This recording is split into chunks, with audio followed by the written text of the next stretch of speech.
potions and supplies, but you need a place to track your stuff, cause you're so disorganized. You click open the web page, you heard about a critical role, and now you're ready to kick some butt in a mine shaft full of no's. It's D&D, D&D Beyond, yeah, D&D, D&D Beyond. You got your stats, you got your swords, and you got your invisible wall. It's D&D, D&D Beyond.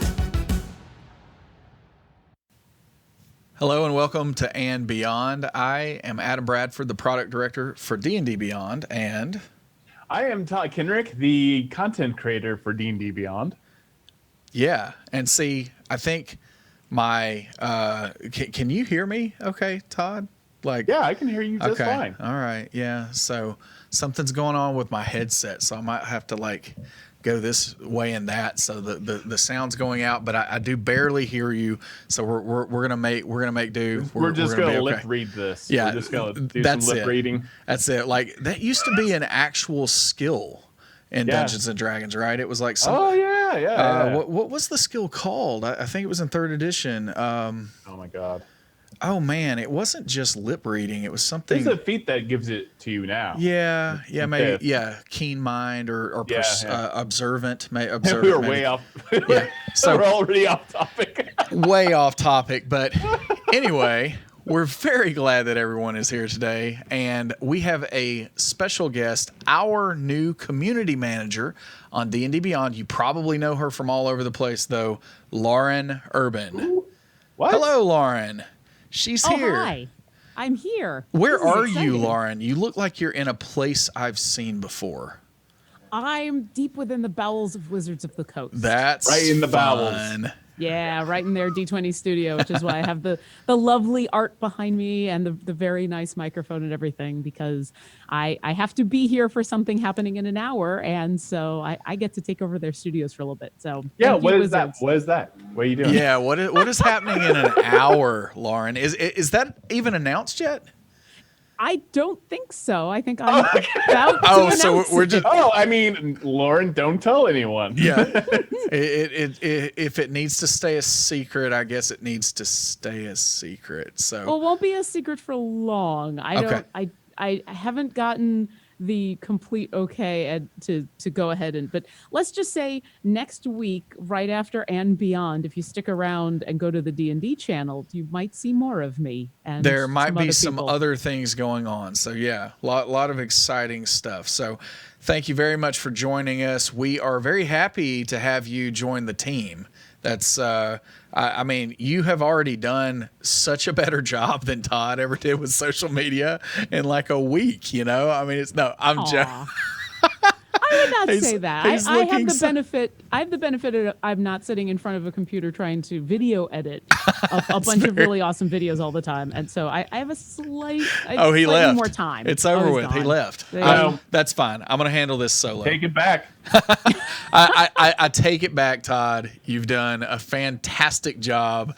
But yeah, I mean, that really is the deal. It's been too much on your plate, too much on everybody's plate on the D&D Beyond team. And so we've been really taking some steps lately to get more and more people join the team. We've got more and more developers coming in. There's a lot of really exciting stuff happening. And then now, Todd, you're doing a fantastic job on everything that you're And Lauren, doing. you're doing so much of a better job than Adam is. You really are. You're doing a way better Listen. job than me.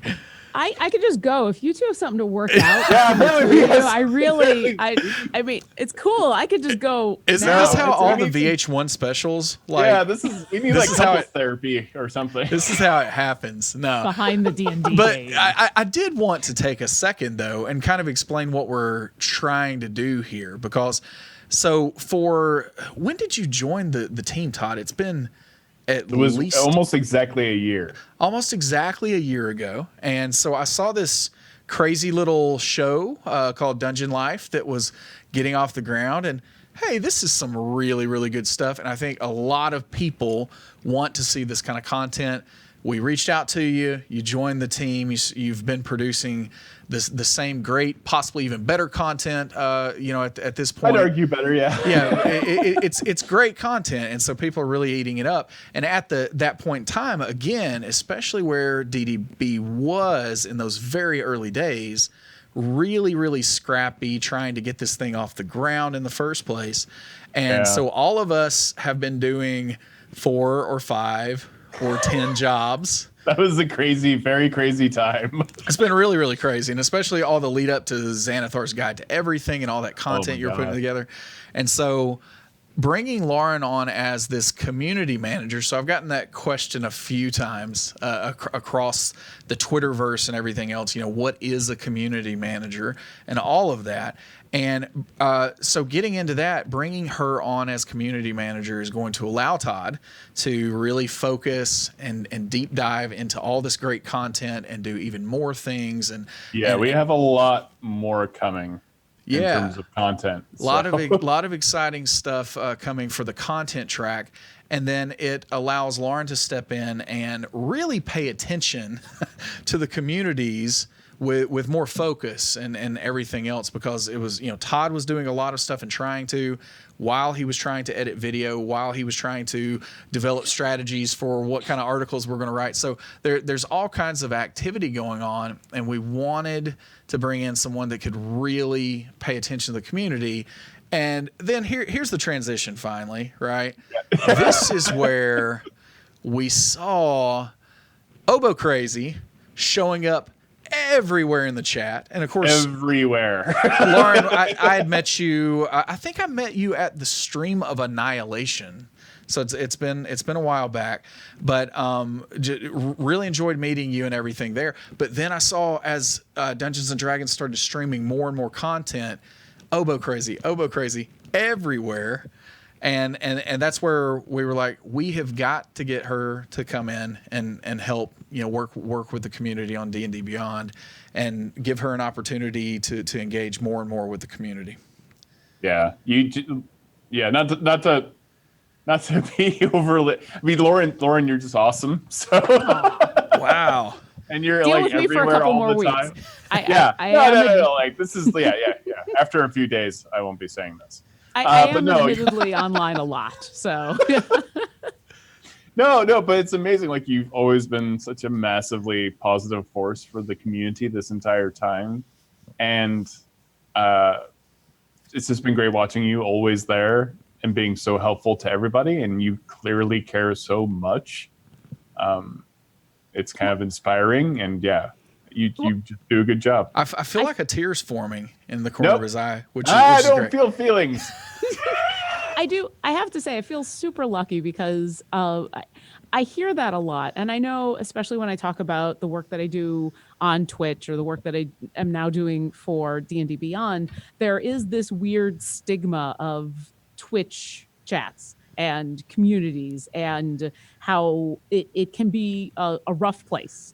But I feel toxic, I think, is the word that they use sometimes out there. Yeah, and I've been a video game fan for long enough and been on some Halo forums, and I know it can get pretty rough, especially for a lot of people. It's just it turns into a very you're watching text and you're not getting context, and people feel the anonymity and all of that we've all heard before. But the D&D community is different, and it's mostly because we come to these Twitch streams, we come to the podcasts, we come to the forums, we come to the Reddits, the Discords, wherever you're going and interacting. You're interacting with people who are also fans of D&D, and Dungeons and Dragons at its core is a social game. It's not a competitive social game. It's a cooperative. Right. You have to want to hang out with people in order to play this game. And so I think that automatically brings a level of concern and care to the Twitch chat, the forums. People want to interact with other people in a positive way because these are potentially players or DMs or people that you're going to want to watch on a stream. And so that social contract is already there. Exactly. So it makes everything that I do is so much easier because the people that I'm doing it for the vast majority of the time, want to be there, want to be helped, want to be helpful. It's super easy. I have Oh, kind wait. of So the this is like luckiest a really job. easy job? Yes. So No, maybe. What's the right answer here? I don't maybe know. we can like.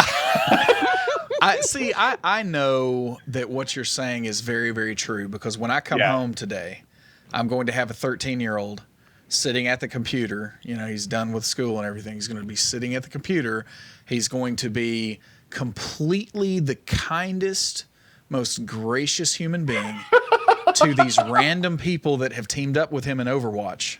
Yeah, Because, I know. because he won a couple of games and he wants that group to stay together. And so Yeah. he just completely, it's like he's a different human being. But then the people that he's playing against, I'm like, son, you're not going to be like that. Get that game off right now. Because it's like that competitiveness brings out a certain thing in us, but then that cooperation brings out this other thing. And Yeah. I think you're really on to something that with D&D, for the most part, I'm sure somebody out there is playing like PvP campaigns. I would actually love to hear about that at some point. Yeah, I would actually like to watch that forever. That'd be kind of cool. But for the most part, the cooperative nature of D&D really does breed a very happy place. And so it's one of the reasons that for 25 years being in the community, and of course before the internet, it was a different story because the community was whoever you could find at the local gaming store, right? And so that was a little bit hit or miss. But once the internet started becoming a thing, and all the other communities that I've been a part of, whether it's something that's talking about films that I like, a lot of Star Wars community engagement, so Star Wars or any of that. It really is just a different feel, and I think we're on to something special with what's going on with D&D. Lauren, what was your first D&D community experience?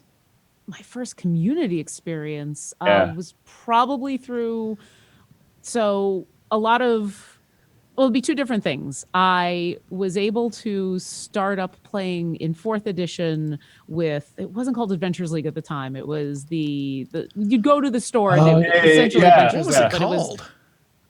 it's on the tip of my tongue. I'm sure chat's going to tell us, but it was, so I'd moved out to Seattle and 4th edition had just started up, and I had played previous bits and pieces of D&D, but I hadn't really had the chance. And so I did the walk into a store that I knew was offering games and spaces at the table. And so I just found people to play with that way. And I was very fortunate amongst the couple months that we played.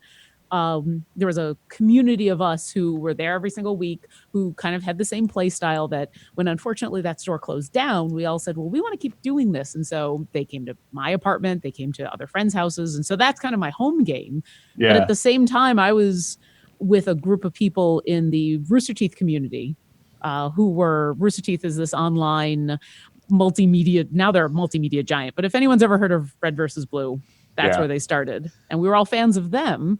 And I would go to the conventions when they were small, and we'd be looking for things to do. And I would say, well, I can run a D&D game. We'll play for 2 or 3 hours. And we would do that. And we would partner up with some people who were raising money for charity, doing Extra Life stuff.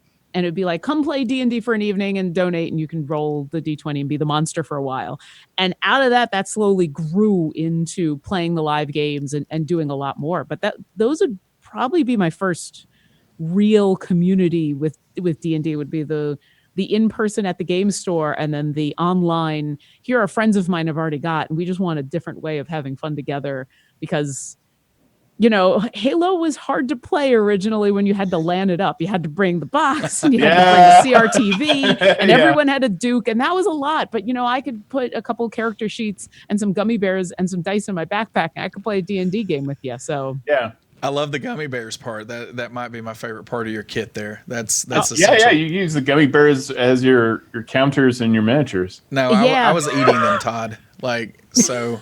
That too. No, you do both. It's because miniatures are expensive. And you get gummy worms as the actual all gummy. There needs to be just gummy D&D WizKids miniatures. Oh yes, I would subscribe to that newsletter and because that's the thing. You use them as the monsters and they're cheap, and then when you defeat the monsters, you get to eat them. Yeah. And so we used. I'm not sure I want all my players' grubby hands all over my food before I eat it. Though. Yeah. Is that a great idea? That's the social contract part. After 2 hours, social contract. I love it. After 2 hours, who has to eat the dragon?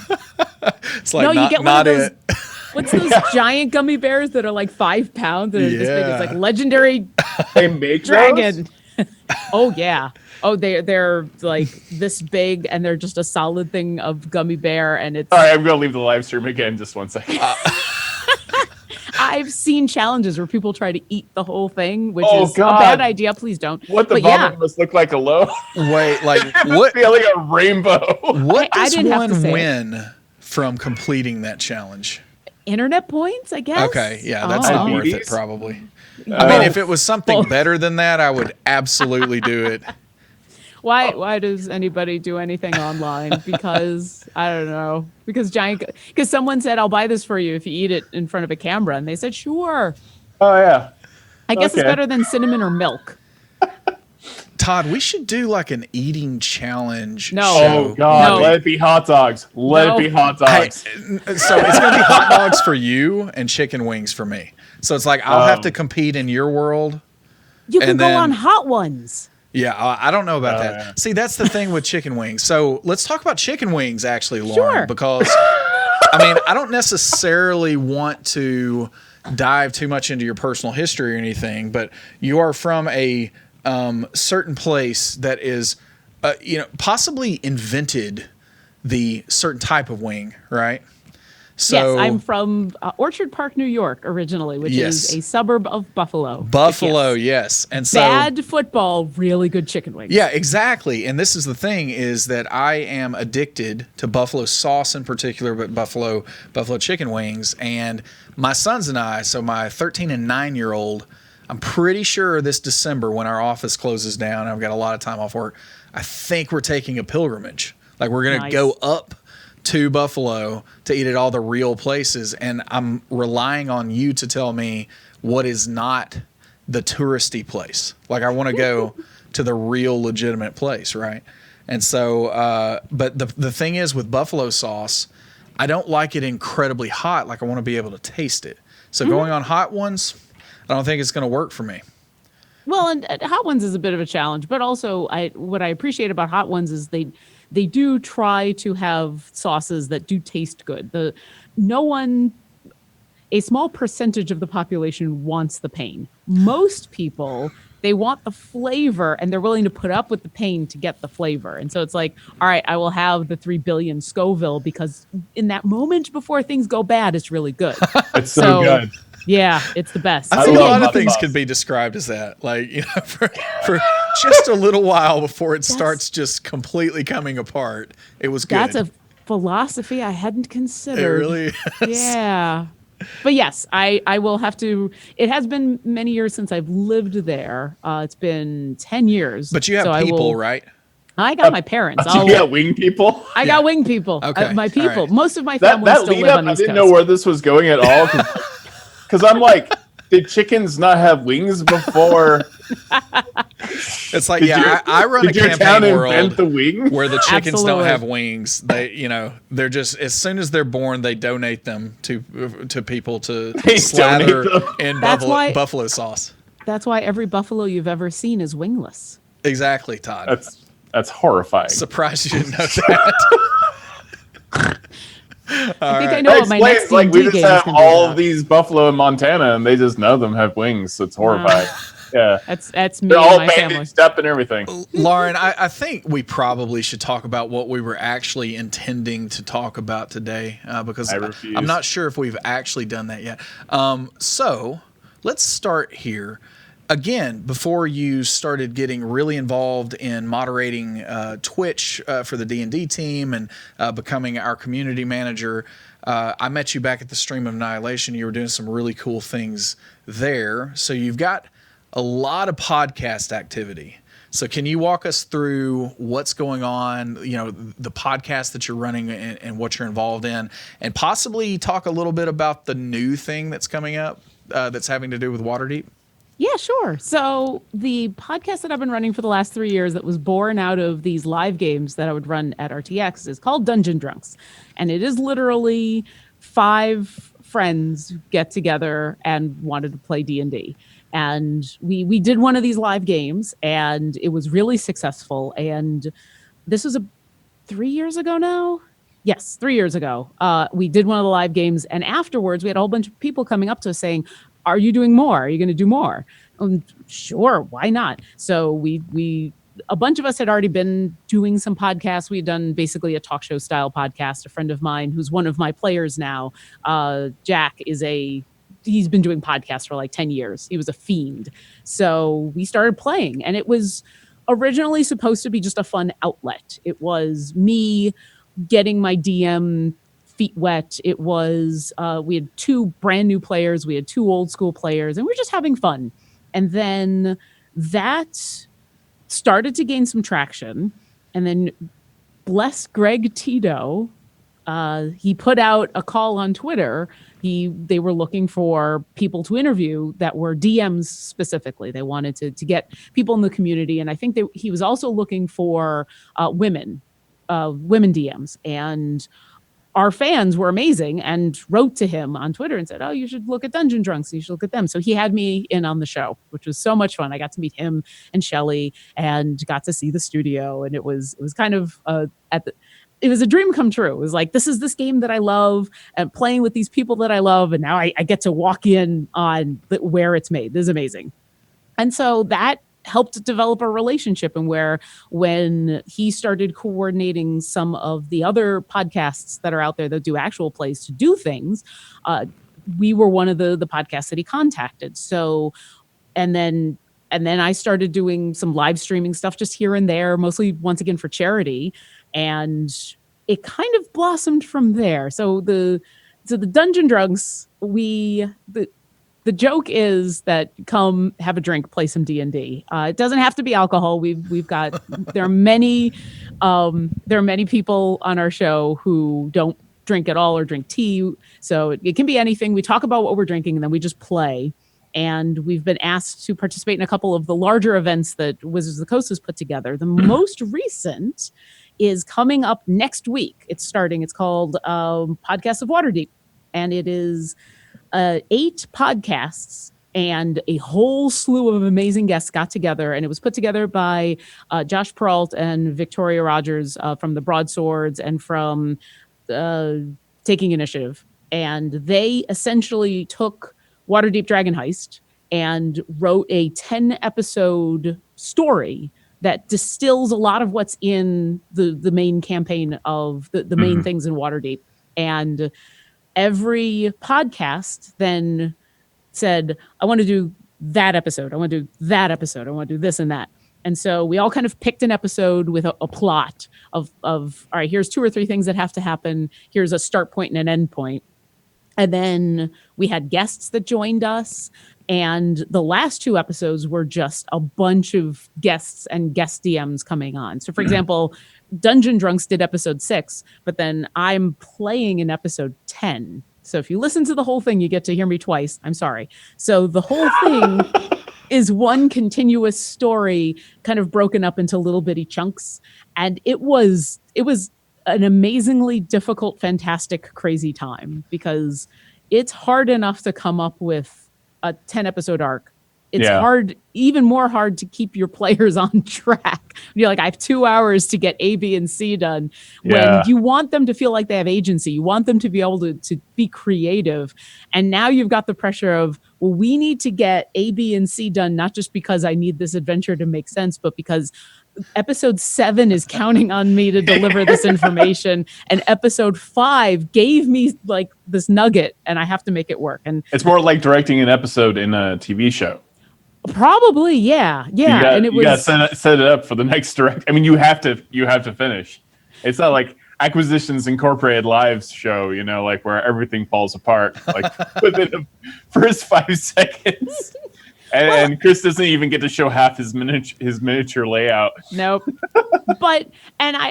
If you watch some of those earlier live games, I think you get the sense that he thought he had to, or that the shows went long. And I feel like he's now felt like I just, all right, this is just an episode in this ongoing story. And so this is the exact same thing.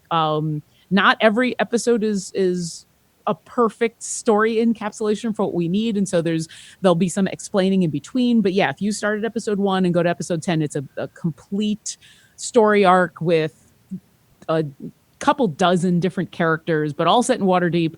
And we're really excited. So that I'm comes excited out. for it. Yeah. And I got to work with some amazing is it people. coming out when, where? It's going to be coming out on the Dungeon Delve feed, which is the Wizards of the Coast podcast feed. It's not the one that Dice Camera Action's on, and it's not the Dragon Talk one. It's their third one. And it starts on Monday, which is a date I don't have in my head, but I'll look it up real quick. And so it's going to be Monday will be the episode 1, and then Tuesday, Wednesday, Thursday, Friday, and then the next week will be episode 6 through 10. Looks like that's the 10th of September. Yes, math. Monday, the 10th of September. So one of the questions that we get all the time on this, and hopefully you can clarify this for folks, is if someone starts listening to the different 10 episodes here on Monday, and I'm not sure, are they going to come out weekly? Is that the plan, or do they all drop it?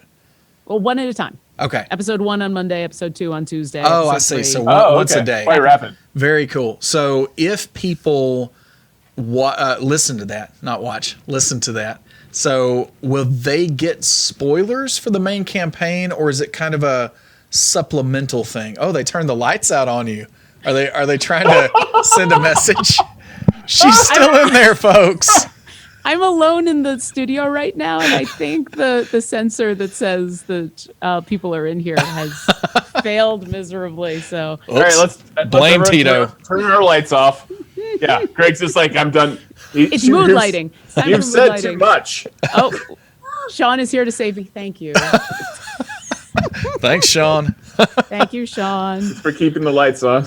I'm sorry. So you were asking about like if they listen to. I'm assuming what you're asking is if they listen to episode 6, will they get spoiled? No.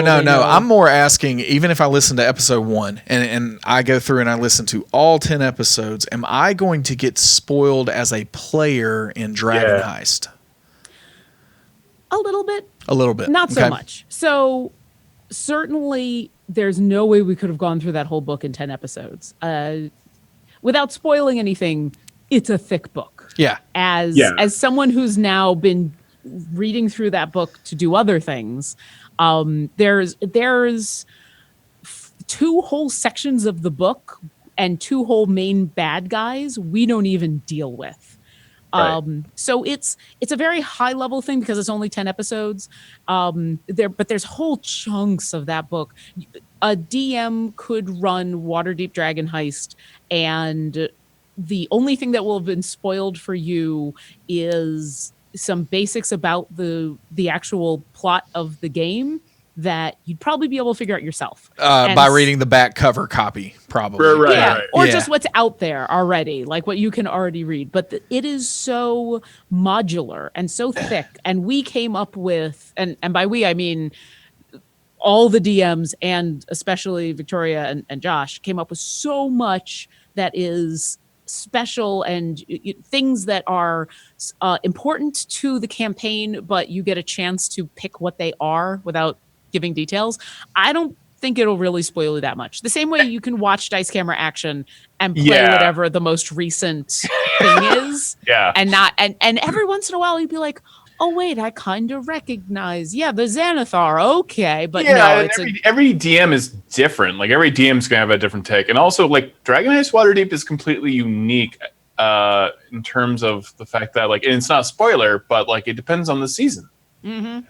Yeah. And people need to remember that, like, depending if it's the fall or the spring or summer or winter, those plot lines may be completely different. Those encounters could be completely different. This is an adventure that if you buy Waterdeep Dragon Heist, you're really getting 4 adventures in one. You can always go back to Waterdeep and then go on a different kind of heist. And I can actually say, after really diving into the text, I thought when the Wizards team started talking about that was a little superficial, that it's like, the bulk of the story is going to remain the same, and it might be a different flavor, but the dish is going to be the same thing.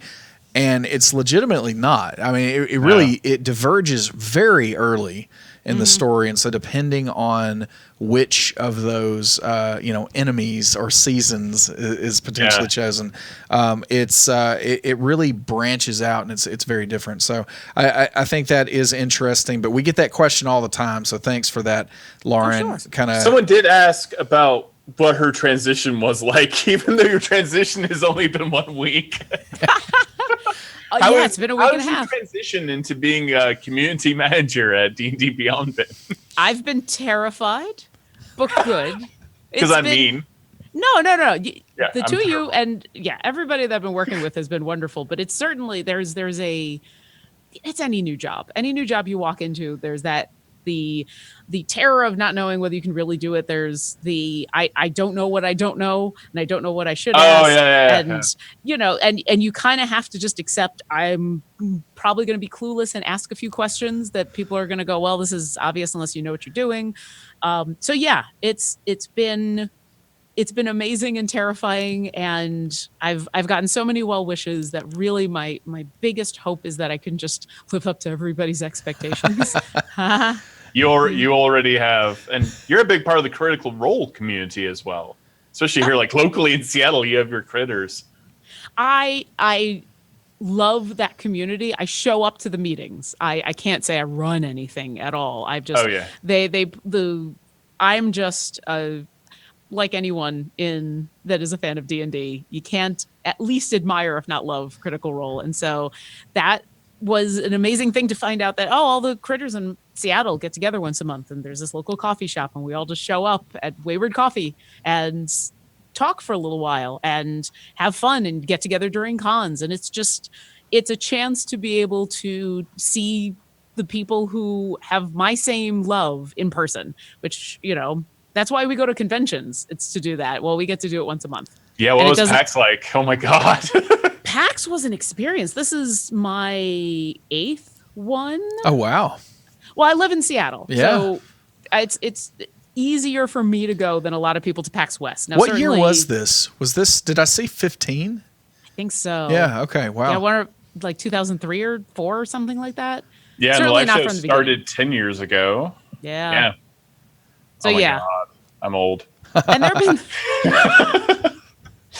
Are we going to play that game? No, I might win that game. We all lose. Yeah. No. I'm okay with this game because if there's one thing that I've also learned in the D&D community, it's that new people are awesome because new people bring something fresh, and you kind of feed off of that. I haven't played before, and this is amazing. And whether they're young people or older people who are new, it's amazing. And then older people who remember and have the experience and who are like, okay, I remember going into a game store, especially as a woman, and having everybody look at me and, are you here for your boyfriend? Are you here for your father? Are you here for, man. That kind of thing. And now being able to have that experience, being able to have D&D as a community, and being able to be the old timer who says, get off my lawn, but also, no, wait, come on my lawn because I want to play D&D with you. And like being able to do that. That's terrifying. That's No, I have memories of walking into comic book stores and being,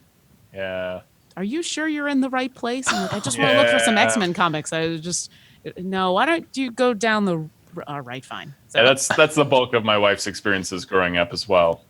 Yeah, but things have definitely gotten better, and just going to PAX was fantastic to see the diversity at the panels for D&D, the audience, and everyone is so overwhelmingly friendly because again, that built-in social contract of D&D is people just want to have a social interaction and have a good time. So people are very willing to say hi and talk to people and make new friendships at cons, particularly in the D&D community.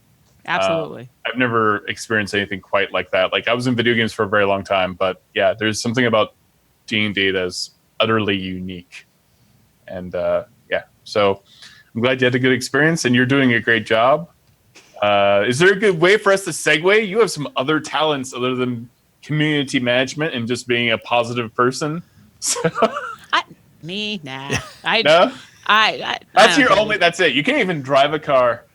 Well, I don't see that as a talent. I see it as a necessity. I live in Seattle. Oh Yeah. God, I live in Do America. any of us drive? We just kind of like push our metal wheels. Yeah, it's rough coming into Seattle and seeing that debacle is From Huntsville. is really something. Yeah. Yeah. Can I rant for a second? Sure. I love Seattle. The people here are wonderful. The views are. I feel exquisite. a butt coming on. Oh, there's a giant butt coming on. But the people here have a hard time driving. Merging is a problem. Merging lanes, just keeping in a lane. No one here knows how to zipper merge. I have driven in and out of Manhattan during rush hour on a weekday, zero problems. Yeah. LA rush hour. I've done LA rush hour when it rains once per year in LA. I was fine. That's fine. Going to LAX. But Seattle every day is just like, I feel like this one. outside of their cars, I think everybody must have road rage, and then they get out of their car and they're just lovely, wonderful people. It's probably the best analogy for maybe like being really angry in Halo or Overwatch, right? Like they're probably good people when they're not playing. Somewhere, yeah. It depends on what kind of angry you are. But man, once they're playing Junkrat. He called out Junkrat. Listen, I play Junkrat. Because you don't have to aim. So anyway. If you're going to be really angry that I'm going to snipe you out of your chopper on Sand Trap, then you probably shouldn't get into it. Yeah. Oh, I've been playing a lot of Bridget actually on Overwatch. Actually, I've kind of fallen in love with that character. Is it Bridget or is it like Brigitte? Yeah, I don't. Brigitte sounds way better. I haven't been able to get into Overwatch. Halo is still my and I've been playing a lot of Destiny because I play Destiny with my dad. So, but I haven't been able to play any. Overwatch is a bit too fast for me. So wait, your dad plays video game with you? Oh yeah, that's how I listen. My parents, we had an Atari growing up and we played together. I remember having to wait on the weekends to play Final Fantasy on the Nintendo because my mom and my dad would play together. Oh, that is awesome. We've been a geek family for a while. And when I moved away, it's been, my dad has always been a video game player. My mom, a little less so, but she likes to sit and watch, and they like to play usually RPGs and then make decisions together. So they were playing through Oblivion and Skyrim and be like, no, go talk to this person. Oh my God, that's so crazy. That is crazy. He bought the Xbox One and it came with a copy of Destiny 1. And this was after Destiny 2 had come out. And so I played with him a little bit there until he kind of got his sea legs. And so now, we get together. I usually wake up super early because he's on the East Coast, but he's retired. So at 7 o'clock in the morning, I wake up and I make a big mug of tea and I sit down and we play a couple hours of Destiny, and I get some friends of mine who are like in Europe or something. And I kind of want you to stream this now. Yeah, the only games my dad would play with me were like Rampage. He'd take us to the nickel. In Oregon there was this 5-cent arcade. You paid to get in, 5-cent arcade, and he would play Afterburner because he was. He worked on Air Force Base and Rampage. There you go. Lots of Rampage with my dad. I would like for you to state for the record how this experience of playing with your dad makes you feel, where my kids can come in here and watch and understand how blessed and fortunate they are to have. I'm just joking. You don't have to do that. I tell them enough. They already know. You tell them enough. I will say this. I have a sister and she still lives very close to my parents, and my entire family is on the East Coast. I was the black sheep of the family that came out West. And so games in a bunch of different ways have been the way that I've kept in contact.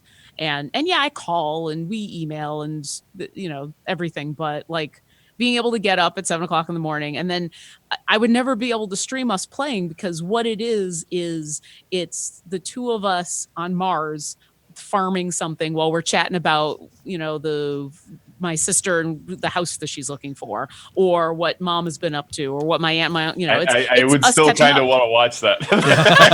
Like a real like slice of life, like. And then every once in a while. Show. Yeah, and then every once in a while we pull in a third person and we try to do the nightfall, and we probably suck at it, even though my dad is a higher light level than me. I have to do some grinding. He's got way better equipment than me. He's retired. I got on. You can't fight retired. No, I got on once in the middle of the day. It was like a Saturday, and I'm like, I have a couple hours. I'm going to just jump on. And there he is playing. And he's like, I can only play for a little bit because I've already been playing for 6 hours. And I went, Dad, what? That's you sound like me with the kids during summer vacation, though. Like, yeah, Dad, you need to keep up. I'm like, I'm working a job. Like, you're sitting there. Yeah. Nice. It's amazing. I love it. But yeah, every once in a while we'll get invited to a party and we'll be like, geez, well, why is your light level so crap? It's like, well. All right. That confuses when people say, well, like mention light level, I'm like, is my light okay? You also have beyond video games. You have some musical talents as well. It's kind of baked into your tag. Your name tag. Something about being thing, crazy. Right? Oh, is that an oboe? Yeah. I figured that's where you were going. Can we see it like horizontally where everyone look at this? All right. I don't have the hold on, let me. It's the black sheep of the wind family. It's like the black duck of the wind family. I mean, it looks like it has a lot of buttons. Are those called buttons? No, they're called keys. That's okay. So the way I explain the oboe to people who have no idea what it is, which is usually when I'm in an airport having to go through security. It's like a mead flute. It's a clarinet, except it's more difficult because it is. Why would you do that? Why wouldn't you just play a clarinet? Because it sounds completely differently. So, okay. Yeah, it's for. I just joked about it being a duck. If you are familiar with Peter and the Wolf, which most people are familiar with, the duck is the oboe. If you listened, if you're going to go see the Swan Lake or the Nutcracker this holiday season, you will hear a lot of oboe tunes. It's. Are you going to play prominent. in like the Nutcracker in the holiday season? Yeah. My December is Nutcracker, Messiah. Nutcracker, Messiah. Christmas concert, Nutcracker, Messiah. Nutcracker, Messiah. Yeah. Nice. That is my, and not just me, the vast majority of orchestral freelance musicians, December is our busiest time of year because everyone wants to go see the Nutcracker. Everyone wants to see Swan Lake. Everyone wants to go to a Christmas concert. Everyone wants to do. Not a lot of summer productions of the Nutcracker. Not really. not quite so much. It's hard to get the ice to form in just the right way. Yeah. So that is a ton of what I do. And so yeah, that's mostly how people know what I play. So how did you get started? I guess start with in music in general. Did it start with the oboe or is that something you transitioned into? I am an anomaly. I'm going to tell a story and most musicians out there are going to go, wait, what? I was in 3rd grade in my elementary school, and way back when, what happened in 3rd grade is you picked your instrument, you had a couple of months of private lessons, and then in 4th grade you joined the band. And my last name being Urban meant that I didn't get to pick my instrument until real late. And what I wanted was the trombone. I super duper wanted the trombone. But when it was my turn to pick the instrument, my music director told me I had the wrong shaped lips, and I found out later is because he ran out of trombones. So then I wanted to play the French horn because I wanted to be a brass player super bad. Brass looked cool, but French horn was one of the few instruments in my school they wouldn't let you start on. They wanted you to play 2 years of trumpet, which as an adult musician makes a lot of sense for reasons that don't matter. But as a 3rd grader who wanted to play the French horn, I was like, no, I don't want to play the trumpet. No. So I was looking at all the rest of the instruments and I saw the oboe and I was like, oh, what's that? And he got really excited. He's like, it's an oboe. It's like a clarinet, except it's weirder. And if you play it, you'll be the only one. And I'm a performer, egotistical by nature. So I said, sure. And I wasn't the only one. There were 2 of us in my school, which anyone who knows about oboes and music in general knows that that's super weird. So I was like Highlander. There can only be one. There can only be one, and there were 2 of us, and we fought to the death, and it was horrific. But so I've been playing since 3rd grade, and I played all through school, and it was just something fun that I did. And I kind of realized that I was good at it, but it was always I wanted to be an astronomer. I wanted to be on the space shuttle and go to space and work on the Hubble. Oh man. I wanted it so bad, but I learned two things in high school. One, which was I have horrible eyesight. I've had that for years. I have Coke bottle contacts. And in order to be on the space shuttle, you really need to be able to see. They kind of want you to go through the Air Force. So they want you to, you know, also being a scientist working on the science part of things was a lot of math. And I'm good at math, but I don't like it. Like, it's not fun. That dream died for me. I not good at math. 6'5".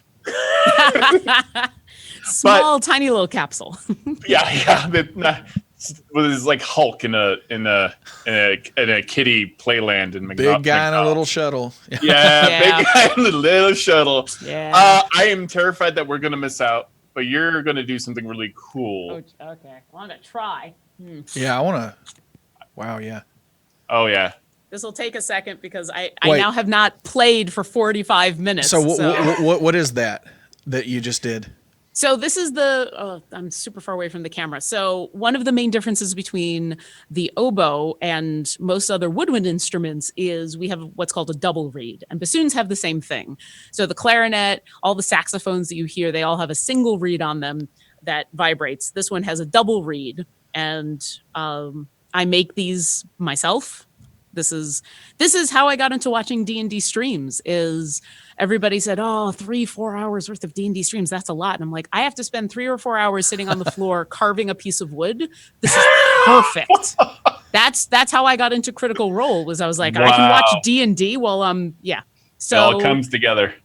So the oboe reed, it's a separate piece of wood and string and cork, and you have to make them yourself, and they last for anywhere between a week to 3 weeks, depending on how much you play them. And they have to be wet, and they're as a teacher of mine once said, they're cane from a field. Don't expect anything else. So wow, that's deep. So give me a second to honk. Can you hear that at all? Was that a honk? That was honk. That sounded amazing. Anyway. Yeah. So yes. So when I'm not playing gigs, which is a lot of the summer, I take requests. I call them Twitter oboe. So you can send me a request on Twitter and I'll record a tiny little bit. And when people heard that I got this job with D&D Beyond, I suddenly had a lot of people requesting a certain theme song on the oboe. Now, Sam Riegel is a genius and he's wonderful. But of course, well, no. So he did a song with lyrics. So of course I'm going to play, but it sounds a little different. I'm going to say this. F sharp major, really? Come on, Regal. That's what happened. Out, Regal. Well, now I know what his vocal range is. So anyway, I have it written down here. All right, everyone, get ready.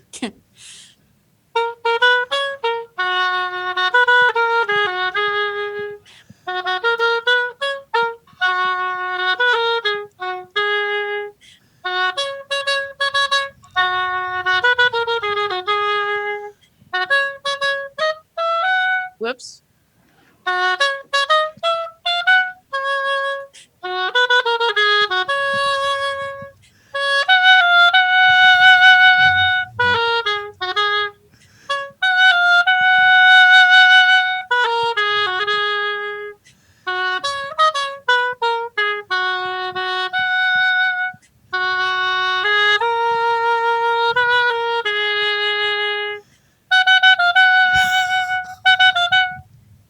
Wow, I haven't played in 45 minutes. That was amazing. I think everybody at home has got to be clapping for that. Oh. If you tried to sing along, I apologize. I messed up in the middle. No, it's so haunting. It's actually kind of haunting. I do. I want to hear like the full version now, like with orchestral instruments. Oh my God. If someone wants to send me the backing tracks without Sam, I'll Okay. record All right. it. That's but then done. But then you'll be without Sam, and he's amazing. And If in like 30 years I retire and like my final video, the credits roll, I hope it's that oboe. Yes. And like a picture of the sun setting. Hopefully next time I can do it where I won't have a table in front of me, and I literally and I have had this for about a week because I figured it would happen. So if you can read that, that's my horrible handwriting. I've written out the theme song to D&D Beyond. That's amazing. Yes, we will get you the backing track. And that was beautiful. it was I love amazing. that. Yeah. That was outstanding. I usually play more classical pieces than that, but yeah. What are you talking about? That's incredibly classic. That's a classic piece. This is true. Pop oboe. I love it. Oh my God. That was amazing. So like we do on this show, how has your experience with music impacted Dungeons and Dragons for you? It's so much. As especially a classical musician, my life is all about preparation. So it's all about, I get the music ahead of time, and then I have to know this backwards, forwards, and upside down because we only get a couple of rehearsals with everybody before we have to perform it. And the more you prepare and the better prepared you are, the better chance you have in actual concert of being able to just kind of lose yourself in the music and enjoy the experience, because it becomes the technical challenges go away. And so what I've been able to use from that with Dungeons and Dragons has been learning the prep work that I need. And it's different for everybody. Every DM learns what they have to prep and how they have to prep. And you hear a lot of people suggesting don't over prepare for games, which is completely valid. Yeah. But for me, it's okay. I'm going to create the things that in game would make me crazy. The things that I could not just perform offhand, the things that are going to take me out of having fun, that I need to have just ready to go. And that's helped. That kind of preparation has helped my playing for D&D. And then the streams that I've done, either the podcasts or the live streams, obviously I have a lot of performing experience. So I feel very comfortable in front of an audience, in front of a camera. That doesn't bother me. What D&D has brought to my oboe playing has been that sense of freedom, that sense of it doesn't have to be perfect. It doesn't have to be when I'm sitting playing Tchaikovsky in symphony, it still has to be an exacting thing, but it's allowed me to feel like I can have a little bit more freedom. I've joked about I kind of wish I was a jazz musician. I feel like jazz, if I got a chance to actually play the trombone like I wanted to, that would be the perfect instrument. I mean, the whole point is not to play it the way it was played. Right? And so D&D has helped me with the oboe playing, with the freedom of the stuff that I do on Twitter when people send me suggestions. A lot of it is not classical stuff. It's the latest pop tunes. It's movie soundtracks. It's everything under the sun, most of which would not be something I would ever normally play. But when D&D has taught me on the oboe is just give it a try. Just try it. Why not? Just experiment with it and have some fun and see what happens. And some things will work and some things won't. And maybe the stuff that works, you can then take with you into the practice room. So they've kind of helped each other in a way that has surprised me. Wow. You're all inspiring and stuff. Listen, everyone, I am one of billions of people who have been inspired by D&D in a multitude of ways. I'm just fortunate enough that I have a platform and to be able to preach about it. I don't think community manager is a good title. I think community leader is a good title. I like it. Lauren, I've got to ask a question, and this isn't incredibly related, but it's just something that bothers me all the time, and you actually should know the answer to this. So the conductor, I guess that's what this person is called, right? Yes. That is waving hands around. How are they actually conducting? Because to me, it looks like they're first of all, just waving their hands is what it looks like. But second of all, it looks like there is no possible way that they could actually be directing, I guess I'm using that word. That's probably the wrong word. This entire orchestra. What is actually going on with them up there waving their hands around? Are they almost like a metronome? So, we're going to get into the philosophy of conductors. So at your core, a director is actually a really good way of describing it, because the conductor is the person who makes sure that the 40, 50, 60 people in front of you aren't just playing together, but have a cohesive idea of what the piece should sound like. Especially music on a page. For D&D, I could hand you Waterdeep Dragon Heist, and the two of you would have completely different ways of running this game. But say I wanted you to run the exact same game. Having me speak with you about, all right, we're going to use this and that and this and that. And I wanted to, basically giving you an idea of how I want you to run your game, but then allowing you to run your game. That's what a conductor does. It's taking all these musicians together and saying, this is the piece of music we're going to play, and we're going to go through it, and we're going to modify all of our different ideas of how this should be played, because it's music. It's just a style. It's how you feel and a little bit of education. And we're going to decide together how we play this piece. And then in the concert, so most of what a conductor does is in rehearsals. So see, I think that's the piece I'm missing, is that, so it's not really the focal point for them. Whereas the musician, obviously a lot of prep work, a lot of practice, years and years. But for that particular concert or piece or whatever you're playing, you are doing that performance, and it's kind of like, hey, this is this moment that we have been, leading up to. I guess I haven't thought about it in a way where the conductor was doing much before it came to the performance, but it sounds like that's not the case at all. 75% of a good conductor, the work is done in rehearsal. The work is, and then in the concert, the keeping the time, the actual waving of your arms in the air, that can be important depending on the piece.